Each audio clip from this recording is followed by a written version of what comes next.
Everyone, this is Uzma and welcome back to my channel. So आज मैं skin whitening tablet की बात करूंगी, जो टैबलेट बहुत सस्ती मिल जाती है आप लोगों को और बहुत सारे लोग इसे यूज़ भी करते हैं। लेकिन इस टैबलेट से जुड़ी कुछ ऐसी बात भी आज हम इस वीडियो पर डिस्कस करेंगे जो आप नहीं जानते। इसके साइड इफ़ेक्ट्स के बारे में और इसके यूजेस के बारे में भी आज हम यहाँ बात करने वाले हैं।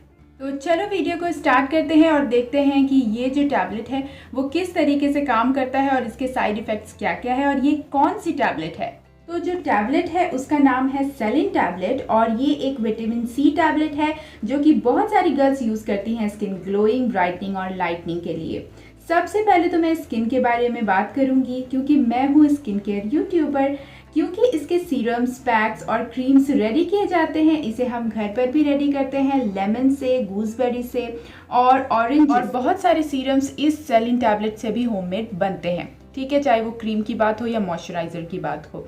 लेकिन कुछ गर्ल्स क्या होता है कि सेंसिटिव स्किन वाली होती हैं और ड्राई स्किन वाली होती हैं, जिनको ये जो विटामिन सी टैबलेट है वो बिल्कुल पसंद नहीं होता, क्योंकि उनकी स्किन पे ये अप्लाई होते ही उनको इरिटेशन होने लगती है, रेडनेस जैसी प्रॉब्लम होने लगती है। तो इस सिचुएशन में करें तो क्या करें। साथ ही साथ गर्ल्स ये भी सोचना शुरू कर देती हैं कि अगर विटामिन सी हमें सूट नहीं होता है तो हमारा जो फेस है वो हमेशा पिंपल से भरा रहेगा, हमेशा ऑयली रहेगा, हमारा फेस बिल्कुल अच्छा नहीं हो पाएगा क्योंकि विटामिन सी हमें सूट नहीं करता। देखो, बहुत सारे ऑप्शंस अदर भी है जो कि आप ले सकते हो। ठीक है, उसके बारे में मैं कभी और बात करूंगी। फिलहाल मैं विटामिन सी के बारे में बात कर रही हूँ। तो अगर आपको ऐसा फील होता है तो आप क्या करो कि आप सीरम इसका रेडी करो या फेस मास्क रेडी करो और एक साइड मतलब आप पैच टेस्ट उसका कर लो। ठीक है, एक साइड जो एरिया होता है हमारे फेस का वहाँ पे आप लगा के देखो, बट थोड़े से एरिया में ही लगाना और फिर देखना कि अगर आपको रेडनेस जैसी प्रॉब्लम हो रही है या इरिटेशन जैसी प्रॉब्लम हो रही है तो आप समझ जाना कि ये भी टैबलेट मुझे सूट नहीं करेगी, जैसे आपको लेमन और टोमेटो सूट नहीं करती। और उसके बाद फिर आप इसे यूज़ करना स्टॉप कर देना। देखो, विटामिन सी पर अगर मैं अपना एक्सपीरियंस बताऊँ तो मुझे ये बहुत सूट करती है। अगर मैं इसे इनटेक भी करती हूँ तो भी बहुत सूट करती है और इसका सीरम्स या पैक्स में अगर ट्राई करती हूँ तो भी मुझे बहुत सूट करती है। इसलिए मैंने पाउडर बनाकर रख लिया है। तो आप देख सकते हो कि मैंने सारे टैबलेट्स को ब्लेंड कर दिया और उसका पाउडर बना के मैं रख लेती हूँ। देखो, अब मैं बहुत शॉर्टली आपको बताने वाली हूँ कि जो इसके साइड इफ़ेक्ट्स है वो क्या है। ऑब्वियसली जिस चीज़ के बेनिफिट्स होते हैं उसके साइड इफ़ेक्ट्स भी होते हैं। बेनिफिट्स की वीडियो आपको बहुत ज़्यादा मिल जाएगी और साइड इफ़ेक्ट्स की बहुत कम। तो आज इस वीडियो में मैं साइड इफेक्ट्स बताने वाली हूँ। देखो, अगर आप विटामिन सी इनटेक करते हो, चाहे वो विटामिन सी टैबलेट हो या फिर उससे जो विटामिन सी से भरपूर होती है जो फ्रूट्स, अगर वो ज़्यादा आप इनटेक करते हो, विटामिन सी की जो अमाउंट है वो ज़्यादा हो जाती है तो उसमें भी आपको बहुत प्रॉब्लम को फेस करना पड़ता है। देखो, जब विटामिन सी हाई होता है आपकी बॉडी में तो आयरन की जो अमाउंट है वो हाई होती है। जब आयरन की अमाउंट हाई होती है तो आपको बहुत सारी बीमारी भी हो सकती है। लाइक बहुत छोटी मोटी बीमारी नहीं, आपको बड़ी बीमारी हो सकती है। लाइक आपको हार्ट की प्रॉब्लम हो सकती है, आपको लीवर से रिलेटेड प्रॉब्लम्स हो सकती है। ठीक है, आपको एसिडिटी की भी प्रॉब्लम हो सकती है। तो ये जो हार्ट और लीवर की प्रॉब्लम है वो आप समझ सकते हो।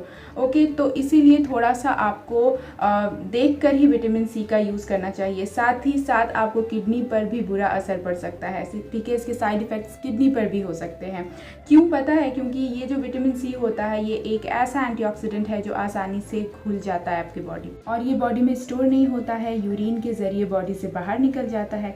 तो अगर आप विटामिन सी को डेली जितना इंटेक करते हैं, अगर उससे ज़्यादा आप इंटेक करें तो जो एक्स्ट्रा विटामिन सी है वो हमारी किडनी में जमा होने लगता है, जिसके वजह से आपको स्टोन जैसी प्रॉब्लम हो सकती है। तो ये थे इसके कुछ इंपॉर्टेंट साइड इफ़ेक्ट्स जो कि मुझे बताना ज़रूरी था, क्योंकि हमेशा ये मत सोचना कि विटामिन सी हमारी बॉडी के लिए बहुत अच्छा होता है, बहुत अच्छा होता है। लेकिन हाँ, मैं आपको बताती हूँ कि ये सचमुच अच्छा होता है, लेकिन अगर आप इसे सही से यूज़ करें तो। अच्छा, एक इम्पॉर्टेंट बात भी डिस्कस करनी है। कल मैंने एक कम्युनिटी टैब में एक पिक डाला था, उसमें मैंने इस टैबलेट को स्किन वाइटनिंग टैबलेट बताया था। अब उसके पीछे एक बड़ी रीज़न है कि ये स्किन वाइटनिंग टैबलेट कैसे, जब आप एक डॉक्टर के पास जाते हो और आप उनसे ये कहते हो कि आपको स्किन वाइटनिंग के लिए कोई टैबलेट चाहिए, तो वो क्या करता है कि वो कोई भी टैबलेट दे दे लेकिन उसके साथ विटामिन सी ज़रूर देता है। ठीक है। अब अगर मैं बात करूं ग्लूटाथियोन की, एक एग्जांपल दे देती हूं। तो ग्लूटाथियोन जो है वो सबसे अच्छी एग्जांपल है। आप अगर ग्लूटाथियोन लेते हो तो आपको विटामिन सी भी इनटेक करना पड़ता है उसके साथ साथ। अब वो किस लिए, वो भी मैं आपको बता, अगर शॉर्ट में बताऊं तो ग्लूटाथियोन के साथ विटामिन सी इसीलिए लिया जाता है क्योंकि ग्लूटाथियोन को पूरी बॉडी में पहुंचाता है विटामिन सी टैबलेट। तो जैसा कि आपको पता है कि एक बहुत बड़ा एंटीऑक्सीडेंट होता है ग्लूटाथियोन, और उससे हमारी बॉडी तब गोरी होती है, फेयर होती है, जब हम इसे अच्छे से यूज़ करते हैं। तो इसे अच्छी तरीके से यूज़ करने का मतलब है कि इसके साथ साथ हमें विटामिन सी भी यूज़ करना होगा। तो कहीं ना कहीं विटामिन सी का जो रोल होता है वो हमारे बॉडी को वाइटन करने में एक बहुत बड़ा रोल अदा करता है, जिससे कि आपकी जो स्किन है वो अंदर से वाइटन होती है, ब्राइटन होती है। वाइटनिंग टैबलेट कहने का मतलब ये भी है कि ये जो आपके डार्कनेस की जो सबसे बड़ी वजह होती है, मतलब मेलानिन पिगमेंट।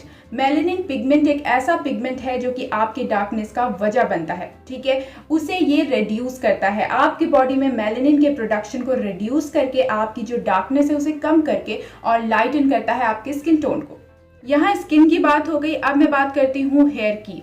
हेयर में ये कैसे काम करता है, देखो अगर आप इसे इनटेक करते हो तो जो आपकी हेयर की प्रॉब्लम होती है वो कैसे ठीक होती है। सबसे ज़्यादा हेयर फॉल की जो दिक्कत होती है वो इसलिए होती है क्योंकि हमें स्ट्रेस होता है, ठीक है, हमें किसी बात का टेंशन होता है, और हेयर ग्रोथ में भी इसका बहुत बड़ा इफेक्ट पड़ता है, जिससे कि हमारा हेयर ग्रोथ नहीं हो पाता है। तो जब आप इनटेक करते हो विटामिन सी तो ये हमारे स्ट्रेस लेवल को कम करता है। जब टेंशन दूर होती है तो आप देखना शुरू करोगे जो आपका हेयर फॉल का प्रॉब्लम है वो ऑटोमेटिकली कम होता है। अब बात आ जाती है कि फ्रूट्स और वेजिटेबल्स आप कैसे इनटेक करो कि सही तरीके से विटामिन सी आप तक पहुंच सके, ठीक है। कुछ लोग होते हैं जो वेजिटेबल्स को बहुत ज़्यादा पकाते हैं, कुछ लोग होते हैं कि उबली हुई जो चीज़ें होती है वो ज़्यादा खाना पसंद करते हैं, उबाल कर उसे खाना पसंद करते हैं या फिर स्टोर करके। तो मैं आपको एक बात यहाँ क्लियर कर दूँ कि विटामिन सी जो होता है उसे ज़्यादा आप पकाएं नहीं, उबालें नहीं, ठीक है, ज़्यादा ओवर कुक ना करें, और साथ ही साथ स्टोर करके कोई भी फ्रूट्स या वेजिटेबल्स ज़्यादा दिन तक ना रखें, क्योंकि जितने दिन तक वो स्टोर होता रहेगा, अगर कोई चीज़ उबलता रहेगा और उसमें विटामिन सी है तो उसकी जो न्यूट्रिशन है वो कम हो जाए। आप इस टैबलेट को इनटेक करना चाहते हो तो मैं आपको यही सजेशन दूंगी कि आप इसे बिना डॉक्टर से दिखाए मत लेना, ठीक है। मतलब इनटेक करने की बात, ऐसे अगर आप होम रेमेडीज इससे बनाकर अप्लाई करना चाहते हो तो आप कर सकते हो, लेकिन इनटेक करने का मतलब होता है कि ये आपके बॉडी में जाने के बाद क्या असर करेगा, ठीक है। हो सकता है साइड इफेक्ट्स हो जाए, हो सकता है कि बहुत ज़्यादा बेनिफिशियल रह जाए। तो ये ज़्यादातर डॉक्टर से ही पूछकर लेना आपके लिए बेस्ट होगा। चाहे भले इसका जो प्राइस है वो बहुत ज़्यादा चीप है, तो इसमें मत जाओ कि ये चीप टैबलेट है तो हम इनटेक कर ले, नहीं। कोई भी टैबलेट, चाहे वो चीप टैबलेट हो या फिर बहुत ज़्यादा एक्सपेंसिव टैबलेट हो, अगर वो स्किन वाइटनिंग से रिलेटेड है तो आप कभी भी खुद से इनटेक मत करो। चाहे वो स्किन वाइटनिंग से रिलेटेड हो या फिर हेल्थ से रिलेटेड हो, आपको कभी भी टैबलेट्स को इनटेक नहीं करना चाहिए खुद की मर्जी से। तो आप डॉक्टर के पास जाना, और सबसे पहले तो अपनी जो भी जो पहले दवा लेते हो या फिर आपको कोई बीमारी है, इससे रिलेटेड सारी चीज़ें आपको बतानी पड़ेगी, तब आप जाकर ये टैबलेट या कोई भी टैबलेट इनटेक करो। अगर आप नेचुरल तरीके से विटामिन सी लेना चाहते हो तो मैं आपको बता दूं कि आपको कितनी mg किस एज में लेनी चाहिए। अगर आप 14 से 18 ईयर्स के हो, मतलब आप टीनेजर हो, तो आपको 75 mg विटामिन सी लेना चाहिए दिन भर। इससे ज़्यादा जिनकी एज है वो 90 mg विटामिन सी को इनटेक करें।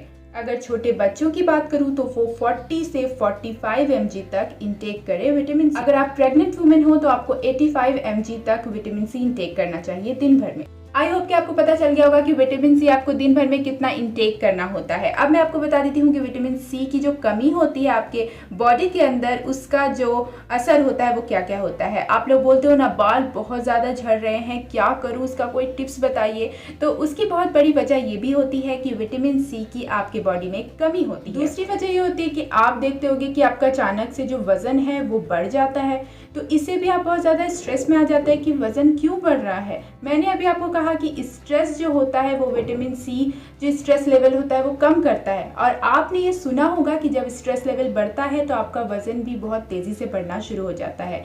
तो आपकी जो बॉडी है उसमें विटामिन सी की कमी होती है, जिससे कि स्ट्रेस लेवल कम नहीं हो पाता है और आपका वज़न बढ़ जाता है। साथ ही साथ आपको बहुत ज़्यादा ड्राइनेस की प्रॉब्लम हो जाती है आपके स्किन पर। जो आप बोलते हो ना कि सीज़न आ रहा है, विंटर सीज़न आ रहा है, मुझे बहुत ज़्यादा ड्राइनेस फील हो रही है, या फिर आपको समर के टाइम में भी ड्राइनेस फील हो जाती है, तो ये सब होता है विटामिन सी की कमी की वजह से। और भी ऐसे बहुत सारे प्रॉब्लम्स होते हैं, ये तो बहुत कम प्रॉब्लम मैंने बताया हुआ है, बहुत सारे ऐसे प्रॉब्लम्स होते हैं जो विटामिन सी की वजह से। तीसरा वजह होता है इम्यूनिटी स्ट्रांग नहीं होना, जिससे कि आप बहुत जल्दी बीमार पड़ जाते हो, आपको कफ एंड कोल्ड की प्रॉब्लम हो जाती है। तो ये जो वजह है ये भी बहुत बड़ी वजह है, स्पेशली इस वक्त के लिए। तो आप विटामिन सी इंटेक करना शुरू कर दो। सो आई होप कि ये वीडियो आपको बहुत पसंद आई होगी और बहुत सारी इन्फॉर्मेशन आपको मिली होगी। तो ऐसे और भी वीडियोस के लिए आप मुझे नीचे कमेंट सेक्शन में बता सकते हैं। Thank you so much for watching this video guys. खुदा हाफिज, टेक केयर, बाय बाय।